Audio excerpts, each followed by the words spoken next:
And when am I going to move out? When am I going to when am I going to experience what other people are experiencing? Fair, understandable. But it's really not worth it to rush a process or to want things to happen quicker than they should be happening. And I always say this. Some people are going to move out earlier on and they're going to go live on their own. Other people, it's going to happen for them later. Some people only move out and they're only able to move out because they are now getting married. Made such a thing, like such a big thing, that there wasn't so much pressure around it. I just think that people should do what works for them, and most importantly, people should do things when they are ready for them, not because of the world is telling them to do them, society, their family, not because of they feel like by this age I should have done this. You should do things because they make the most sense, and because you've thought them out, and because it works for you. I'm saying all of this to say, just don't make that decision. Do not make that decision that is going to have financial implications on you, permanent financial implications, off of a whim.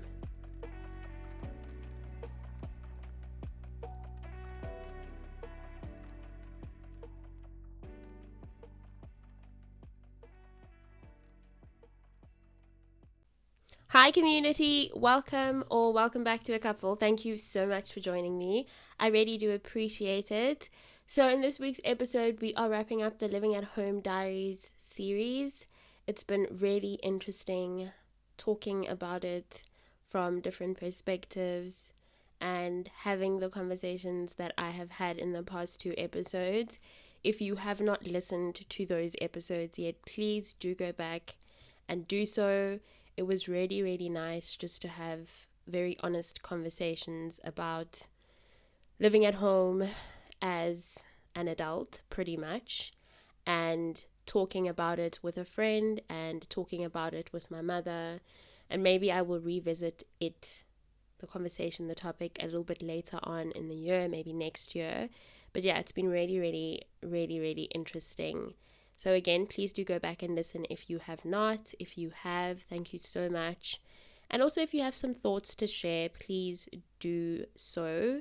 If you still live at home and you're in your late 20s, let me know what the experience has been like. If you still live at home and you are in your mid 20s, let me know what's up there, what has been good about it, what has been not so good about it. If you're someone that has moved out of home, I'd also like to hear from you. If you're somebody that recently bought a home or you're in the process of buying a home, I'd also really like to hear from you. If you have just started renting, if you are somebody that has moved back home for whatever reason, let me know. Let me know what is up. You can definitely do that. Leave your thoughts, leave your experiences in the little question box that is at the bottom of each episode. Question box, comment box, and yeah, just speak freely. And if you're not really comfortable doing it there, send me an email. It is at acupfulll with 3 L's at gmail.com. But also everything is in the show notes, so you can really comment on whichever platform that you prefer to comment on. So anyways, if you're new here, I'm 28 and I'm turning 29 in about 6 months, and I still live at home. And I was really inspired to do this series by the ongoing conversation on social media and my own experiences when it comes to just wanting to move out, especially in the past, and how much pressure there was, especially from myself, but also from society. And so I just really wanted to encourage you to look at things differently, because that's where I am right now. I don't feel as pressured anymore. I don't feel pressured at all, actually. And yeah, I just also wanted to remind everyone through each episode that it doesn't mean that if it's not happening for you right now, it won't happen at all. And also to remember that this is a very complex process. It's a complex process, moving, and it is a complex topic. There are so many factors that contribute to being able to move, and than to not being able to move and having to stay in your childhood home for an extended period of time, possibly beyond what you had hoped for, or what you had planned for. So yeah, like I said, I already spoke openly about this. I've spoken openly, or I had open conversations with a friend of mine, Wogang, and then I spoke to my mom about it, because I just wanted to have conversations from different perspectives. Like I said, this is a more complex topic than we sometimes will make it out to be, because factors that influence you moving out or staying at home include your emotional well-being, your mental well-being, your financial well-being, financial standing, and various other factors that are sometimes beyond our control. So, yeah, for example, a parent getting sick or a sibling getting sick and you needing to stay behind to help out. Or on the other side, then just a very strained relationship between you and your family, and you feeling like you need to get out. So, there are various factors. It is not a very black and white situation. We should not be having very black and white opinions about it. There are gray areas. I like to say that there are some pink areas, there are some purple areas, there are some red areas. So there's a lot to think about, and there's a lot to look into. And even when we are speaking about it as people who stay at home, or as people that have moved out, just got to be very, very careful. Sometimes you'll say, you live on your own, it must be easy, it must be fun, it must really be just all roses. And I guess that is a natural thing that will happen, where people will think that because the other person is in a different position, then things are a lot easier for them. Someone else might say, oh yeah, you live at home, that means you save a lot, and it must be great for you, because that means that when you do eventually move out of home, you'll be comfortable financially. We don't know each other's stories. Maybe that's not the case for you. There's a lot of black tax, and you're just dealing with having to help, and financially it is burdensome, and it's just a lot. It might not be finances, it could be your mental well-being, it could be your emotional well-being. You know what I'm saying? So we just got to be careful when we are talking about this, and just when we're talking in general. I'm a big advocate of being very mindful when we have conversations, and thinking. You've got to think beyond your own situation, beyond your own experiences. And when you do that, I've realized with myself anyways, now that I think a lot harder before I say things, before I'm going to talk to people. It has also stopped me from projecting, because sometimes, a lot of the times, we do be projecting. You do be saying what you're going through, or what you're feeling, or where you are standing with a thing. So thinking and taking time to just like be, let me think this through before I say it, has also really helped, because then I stop and say, but that's my experience. That's coming from where I'm at right now. Maybe I should just keep quiet, or I should think hard before I say a thing.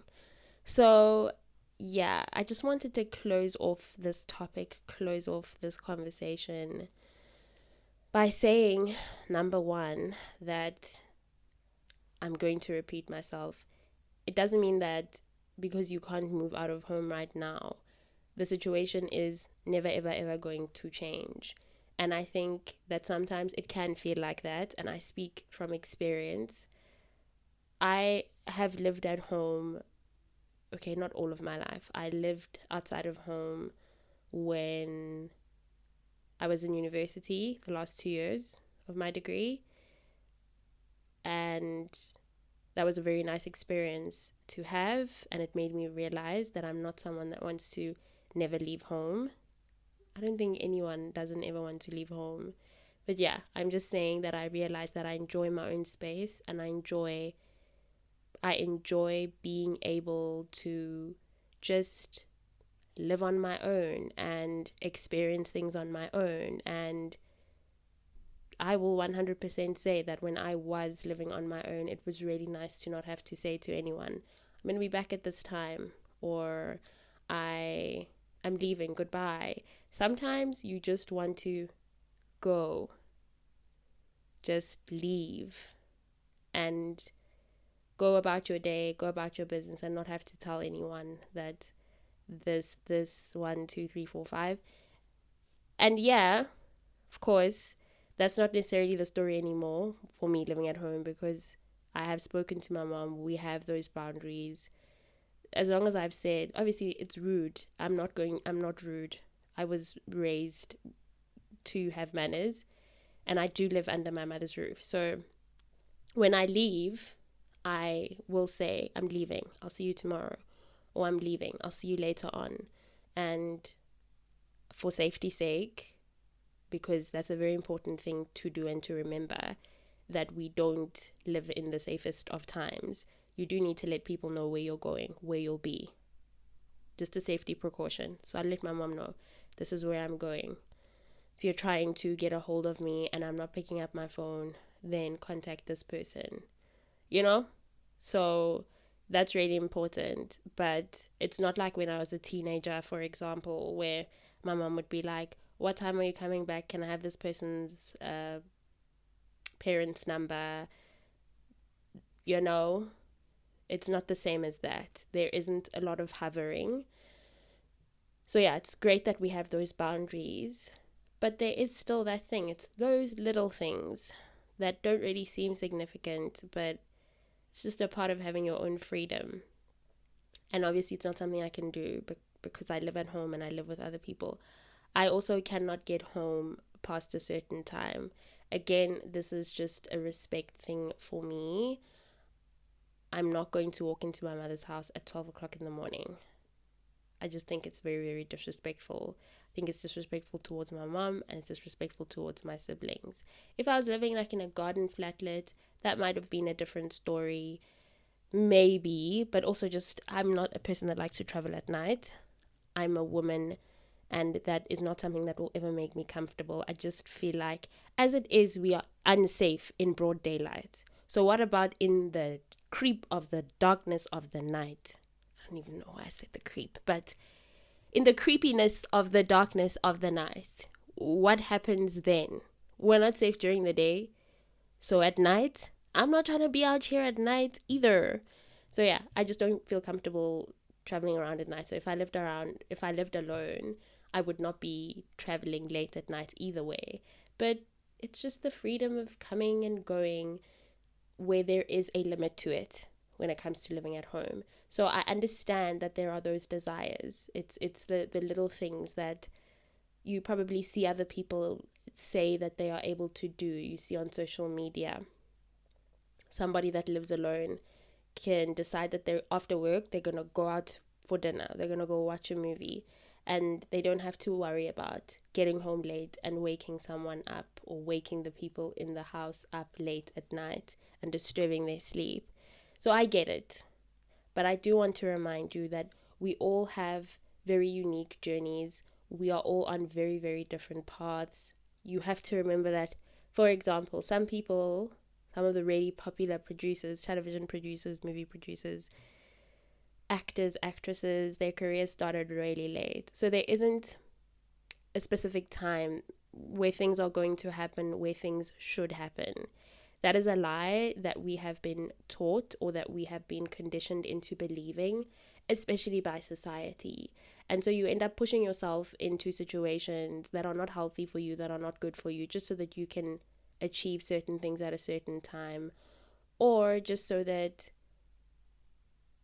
you can feel like you are part of what everybody else is doing. And that's not, it's not a thing. It's not worth it. Rather, it really isn't worth it. So I just think that it's very much normal, and it's so okay to feel like you're missing out. Like, when is my turn going to come around? Like, I'm working and I'm putting money aside, but things keep on coming up, and I just have to keep digging into those savings. And when am I going to move out?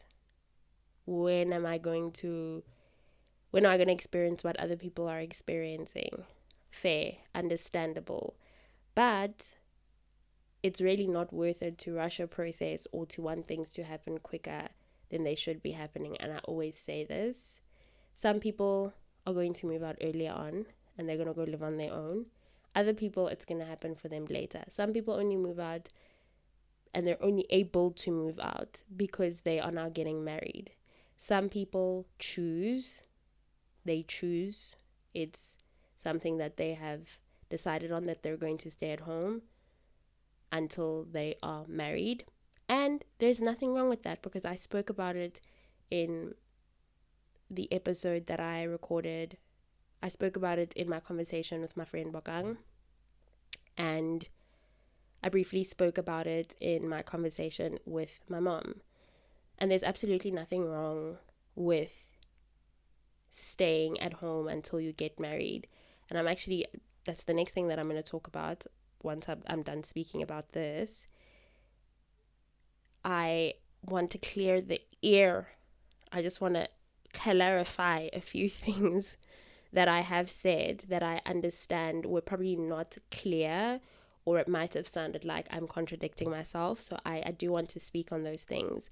But yeah, some people decide that they are going to stay at home then, and for some people that's the only option they have. Some people are saying that they don't want to rent, they are staying at home, or they are choosing a particular path because they want to buy a house the first time around that they move out of home. Some people are choosing to share. They have a roommate, or they stay with a sibling, or they stay with a cousin, or they stay with a friend because they do not want to spend a lot of money on their own, or they cannot afford it, but they do want to live on their own. And there's nothing wrong with whatever the motivation is behind staying at home or leaving home, right? There is nothing wrong with whatever it's looking like is going to work best for you. We all have different goals, we all have different desires, and that's fine. But my thing is, don't make a choice, don't do a thing based on, number one, what other people are doing, based on, number two, just feeling like you need to push yourself extra hard, because if you don't, then what are people going to say about you? Kind of goes back to number one. But another thing is to do things without really thinking them through. I really don't believe that we should be doing that. I spoke about it and I said that research is stating that millennials, my age group, my generation, and the Gen Zs, we are in debt. We are living beyond our means. We are just doing the most. We are doing the absolute most, and there is no backup plan. And so you can't just be living for now. You aren't just here for now. You need to be responsible with what you have. And I'm going to take it back to the book of Proverbs. The book of Proverbs in the Bible speaks of what happens when you are reckless financially with money. You are just going to keep living from hand to mouth.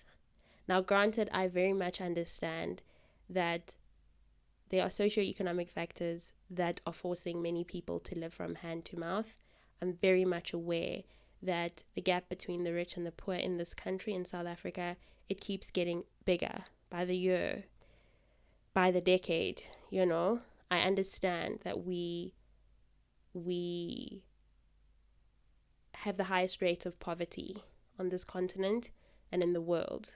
I'm quite aware, and one of the countries that has very, very high rates of poverty, high stats of poverty. So I understand that it is generally, as it is, the situation is very, very difficult, right? But we shouldn't be making it worse for ourselves. You're already living from hand to mouth, and now you are going to take out a loan, for example, or an overdraft, so that you can go and live in a very fancy apartment, or so that you can purchase a very fancy refrigerator or a washing machine. And yeah, in the long term, that's not going to work out very well for you. So what needs to happen sometimes?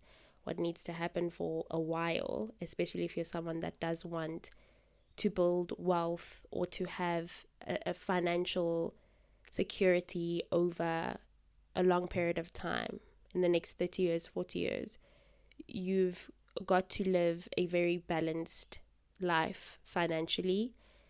In some situations, like for example, when you're saving to move out, or when you are saving to take out a bond. By the way, I'm not the biggest fan of that. It's not something that I want for myself. But to take out a bond, you're going to have to live beneath your means. A lot of cutting back you're going to have to do. So making a lot of sacrifices. And so yeah, I'm saying all of this to say, just don't make that decision. Do not make that decision that is going to have financial implications on you, permanent financial implications, off of a whim.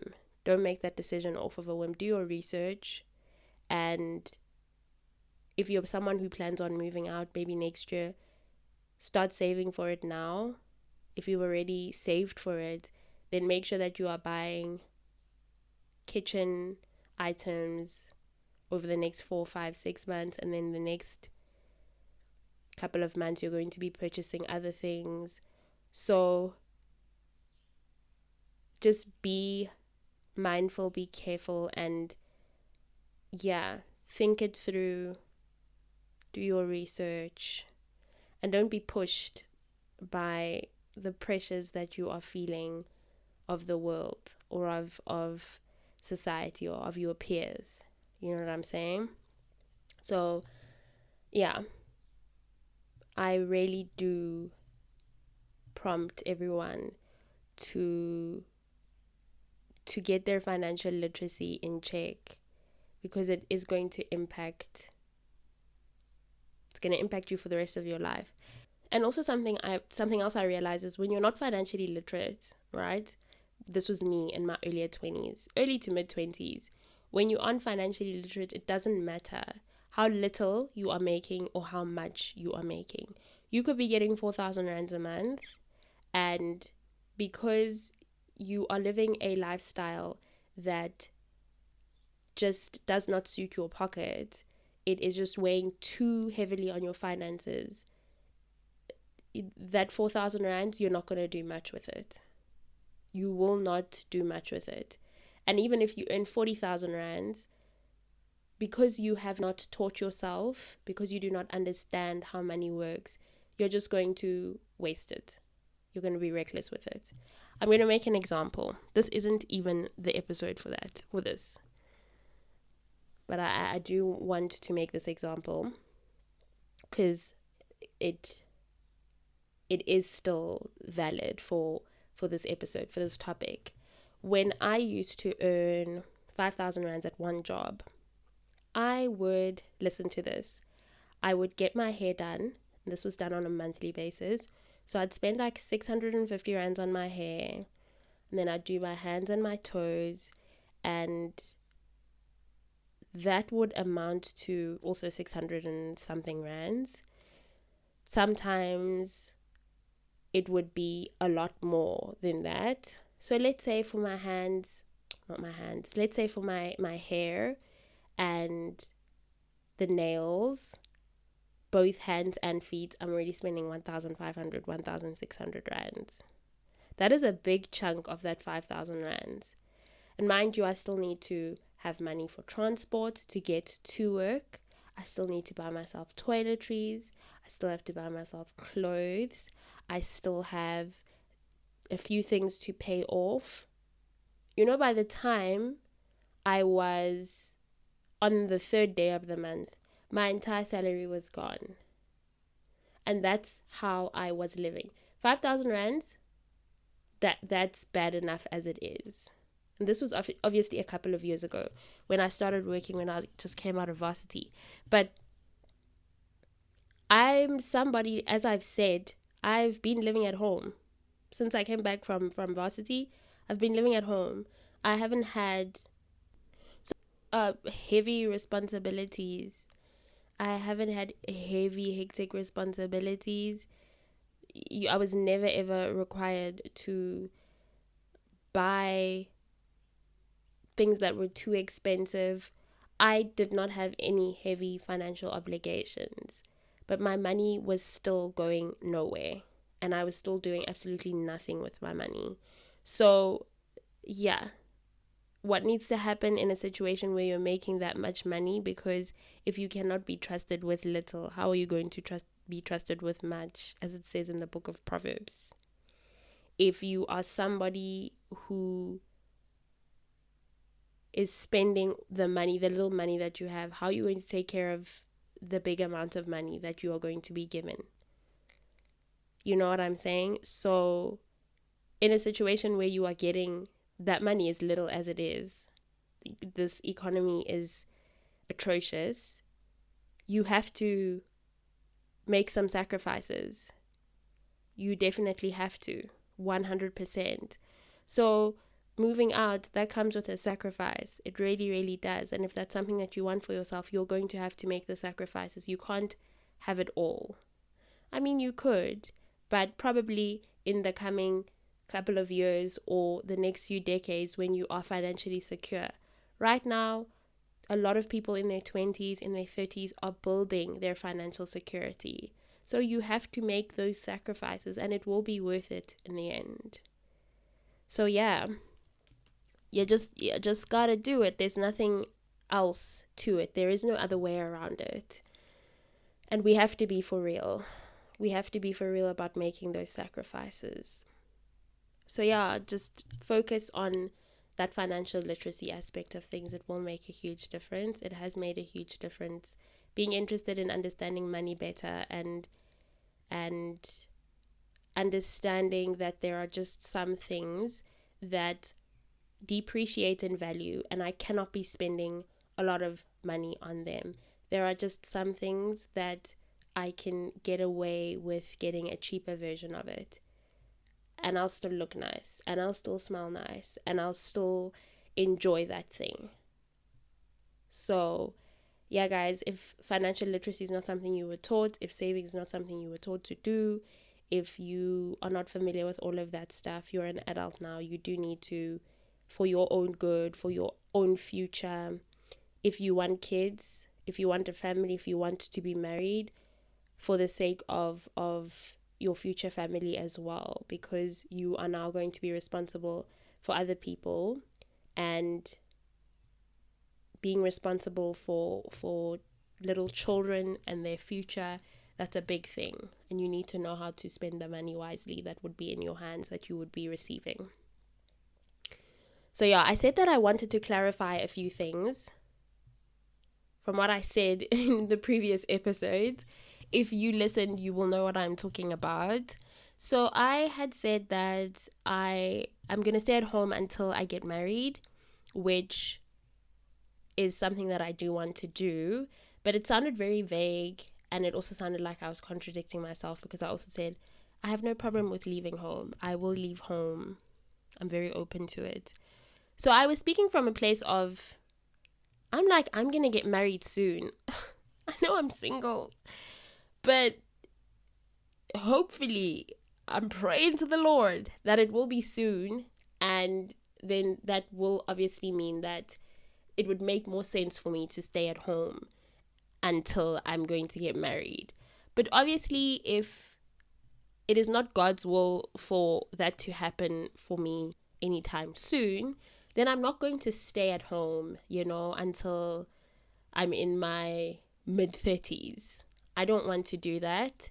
The intention is for me to save so that I leave once I'm comfortable, right? Once I know I'm not going to have to, for example, sleep on the floor, or not have couches to sit on, or just not be able to have the kind of comfort and just not be able to get everything that I need. You know what I mean? I don't want to leave under those circumstances. So I'm not going to stay at home until I'm old, mid 30s old. I do hope that it is God's will for me to get married soon. I do think I'm still quite young. So, yeah, I would like to experience that sooner rather than later. I'd like to move into that chapter of my life sooner rather than later. But also, it's not something that I'm rushing into, and it's not something that I'm going to force to happen. If it hasn't happened yet, then it hasn't happened. But I said what I said because I just don't want people to feel like there is a need to scramble and save very quickly and now also starve yourself. That's why I said balance financially. Starve yourself, not buy yourself any clothes so that you can move out of home quickly because you're about to turn 30 or 31. What I was saying is just be comfortable with that kind of thing of staying at home and doing so until you get married, for example. So, yeah, there's also absolutely nothing wrong with moving out before you get married and staying in your own place. There's really nothing wrong with that. And the thing is, it's not that I don't want that. I do. But like I just said, there's a sacrifice that I have to make. There is a sacrifice that I'm willing to make. And I always say you need to know what you want and be comfortable with it. I know what I want and I'm extremely comfortable with it. I know that other people might say, yeah, but there's nothing wrong with moving out. Sometimes you just have to move out, sleep on the floor, move out, sleep on the couch. And I get that. And I say well done to people that have done that and really brought their apartment together whilst they were living in it, or brought their house together whilst they were living in it. But it's not something that I want for myself.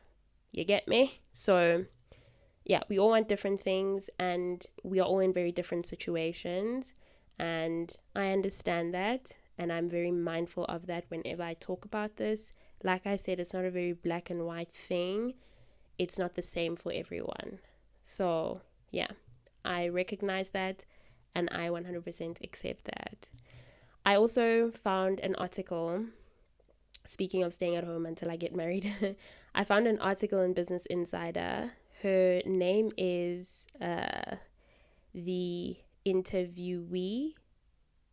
Is it the interviewee? Yeah, the person that was being interviewed. Her name is Sarah Ann. I hope I'm saying that right. And she's also 28 years old, and she lives with her parents, and that it's by choice. So she was speaking from the perspective, and she's someone that speaks openly about this on social media, but she was saying that she wishes that moving out in the 20s wasn't the norm. She's Korean American, and she is of the belief that in America there's just such a heavy weight that is put on independence, or the sign of independence being moving out of home. And she's just like, she wishes it wasn't that way, and she wishes that more people would be comfortable financially before they moved out, and that they would be okay with being at home until that they're good and they can stand on their own 2 feet, and that there's really nothing wrong. There is absolutely nothing wrong with that. So she stayed in college for the first 2 years, and then she realized that because she's someone that wants to save money as much as she could, there was no point in living somewhere else. So she moved back home at the end of her second year and she commuted. And in Korea, apparently it's not shameful at all to live with your parents in your mid-20s and up. She spoke of how she knows people in Korea with varying occupations who are close in age to her, and they all live at home. So again, obviously there's different kinds of situations. I'm aware of that. But yeah, like her, I want to destigmatize the idea of having to move out of your family home as an adult, and to show that living at home isn't just for people who can't afford it, or for people who depend on their parents emotionally. And again, I'm aware that everybody's story is different. Living with parents as an adult is not always easy, but when you create the boundaries and you have the open conversations and you communicate and you are more open to understanding that your parents are also people, not just your parents, who need to be seen that way, then it will probably be a lot better to navigate. I'm not going to say easier. I don't want to use that word, but it will be a lot better to navigate. So there will be work that goes into it because you are still a child in your parents' eyes. You are definitely still a child in your parents' eyes, and they're probably still struggling to see you as an adult. But you gotta have the discussions. You've got to create the boundaries. There have to be ground rules. You know what I mean? So yeah, she works as a full-time social media coordinator. She has a blog and she's an influencer and she's now monetizing that. So she's good financially. She's pretty solid.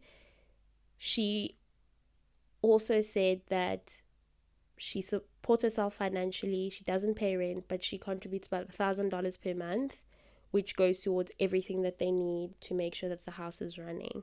And it's not that her parents are struggling, but it's that thing that she's like, there's a responsibility that I have here. I'm also now claiming that I'm an adult. So I also have to show it that I'm not a loafer. I'm not saying that I want to free load. I want to just live here without any responsibilities. So here's my contribution. And that's another important thing. Make a contribution. Whether you're employed or unemployed, there is always a contribution that you can make in the home. And I think it's a very nice way to show your parents that you are responsible, that you are an adult, and that you can be trusted. You're not just chilling the whole day doing nothing. You clean up when it's dirty, wash the dishes, cook, do the laundry, those kinds of things. And something else that my friend Bogang said is that when your parent comes back home from work, you know, it would be nice, I can imagine, for them to come back home to a clean house, to come back home to a warm cooked meal, to come back to an environment that is good to be in. And when you don't work, that's the kind of contribution you can make. Showing your parent that I'm an adult here, that you can trust me, but also that I care about you and I appreciate that you aren't making this a difficult process for me. So here's my way of making things easier for you. So yeah, Sarah says she's able to save a lot of money, and also she has a brother, and that means that she just also has more financial legroom to help her brother out if he ever needs it, or if her parents ever need extra help, they can always depend on her. And I love that. That's again something that Bogang talked about, that ecosystem, that very supportive ecosystem. That's financial, it's emotional, it's mental, it's spiritual. So yeah, those are just some benefits that I really like that I saw when I was reading the article. And obviously we all have very different beliefs. I specifically said that I'm only going to move out of home when I get married because I don't believe in cohabiting with a man that I'm not married to. Just not part of my values, just not how I was raised. You're going to send a letter to my home. You are going to pay for lobola. You are going to put a ring on it. We're going to stand in front of a priest, say our vows. Then we can live together. But otherwise, that's not something that I'm going to do.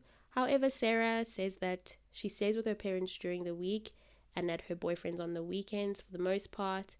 And she says she thinks it helps a lot to have personal space at a different place, which is very, very true. And I'm going to just talk about that very briefly. And she says that she's going to live with her parents until she gets engaged, which again, I said what I said about me not moving in with someone until I'm married to them, until we're married to each other, because of this particular point. That's what works for her. She's going to move in with her partner when she gets engaged and not when she gets married. That's something that will work for her. For me, it's just going to work as someone that I'm married to. And we're not even going to get into, but because I know a lot of people ask, but how are you going to know whether this person shows up and does house chores and takes care of himself and picks up after himself? I will see in that man's character. I think we forget sometimes that that's the first place you need to look.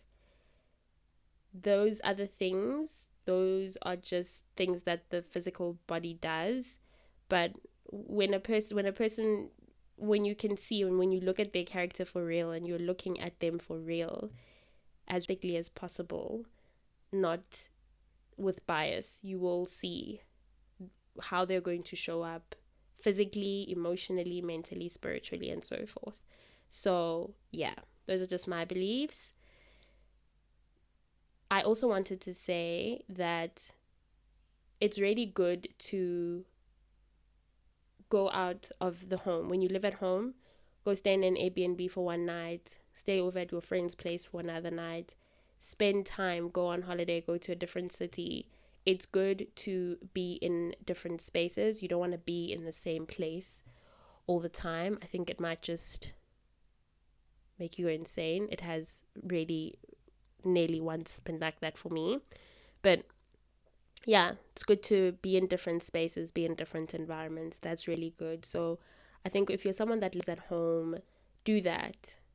Do that and speak to your friend. Be like, can I come over? Can I just come over and just need to be in a different place? I'd really, really like to do that. So yeah, guys, living at home and being financially savvy should definitely be as normal as moving out.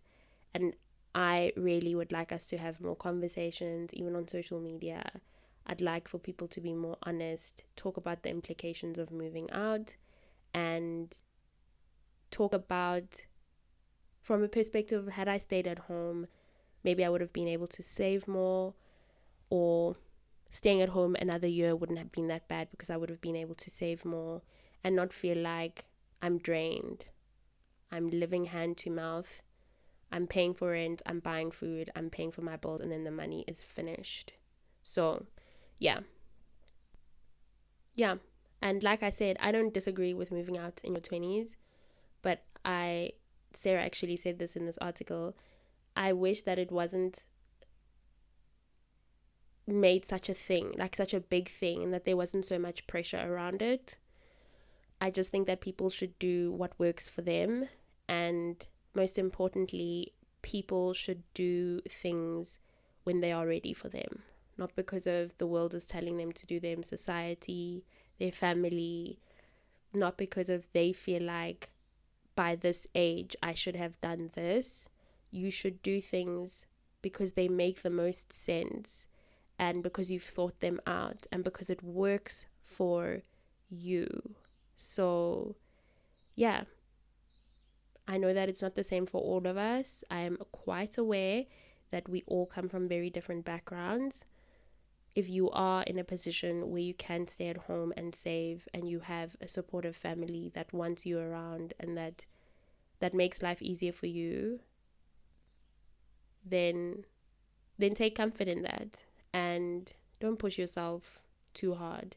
There's no need for us to push ourselves hard, and have the conversations that you need to be having with everyone. As I said, talk to people, as I said in the episode that I recorded with my friend, talk to people that have moved out, talk to people that have moved back home, talk to people that have gotten a bond, that have just started renting, that stay at home, that stay at home. So have conversations. That's always really, really, really helpful. And just lastly, help out at home if you stay at home, whether you are somebody that's employed or unemployed, because unemployment is such a big problem in South Africa.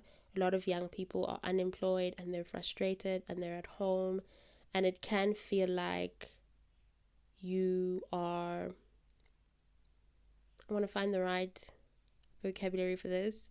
It can feel very overwhelming and like you aren't contributing anything, especially because you aren't bringing anything in financially. I know how it feels, but there is so much more to the money. Like I said, building trust with your parents, showing them that you're an adult, showing them that you can show up makes a difference. So do things like loading and unloading the dishwasher, washing the dishes, doing your own laundry, doing the laundry for everyone else in the house, making dinner every now and again, making your own appointments. For example, if you need to go to the doctor, instead of your mom having to make your appointment for you, maybe let's say you're under her medical aid, instead of her having to take care of those things, tell her I'll take care of it. Tell her that, you don't need to worry about it. So yeah, especially if you have parents that work and they work really hard, find ways to make things easier for them. All right? Don't cross your own boundaries. Do not cross your own boundaries, but find ways to help them out. And if you're someone that works, help out with the bills, contribute towards groceries, contribute towards electricity, towards the utilities. Start paying for your own phone bill. If you are on your parents' plan, ask your parents to for you to take that over, or for you to send them that portion of the money. Put petrol in your own car. Just be independent and prepare yourself for when you do move out. Don't now be so relaxed that when you move out, you're going to struggle to do anything for yourself. Living at home is not a time to loaf about. You're a grown up. You should take responsibility for yourself and take responsibility for your actions. And just prepare yourself. It's an opportunity to prepare yourself for when you are going to go off and live on your own. So, yeah, this is definitely where we are ending this week's episode. Thank you so, so much for joining me. I hope you enjoyed the series. I really, really hope you did. I hope I didn't end the episode abruptly. It kind of sounded like I did. I don't know. Anyways, I might be thinking about it too much. Thank you so, so much. I had a really good time recording these. And like I said, I will maybe revisit this topic later on this year, next year when I move out. Who knows? But yeah, guys, if you are wanting to put anyone on, please do let them know that they can listen to A Cupful on Spotify, Apple Podcasts, Google Podcasts, Amazon Music, various other platforms. And A Cupful also has a TikTok page. The handle is at acupfulll. So you can go over on their side and check on that. All of the links are included in the show notes. So all you need to do is just like click or scroll down from whichever platform you're listening on. Please also let me know what you think. Rate the podcast. The more you rate it, the more people it reaches. Let me know what you think. Let me know. Please, please, please, please share your thoughts. I'd love to hear from you. Have a lovely remainder of this week. Work when you need to, rest when you need to. Be kind to yourself and others. And take your time and just do what works for you. And most importantly, keep doing the things that fill your cup.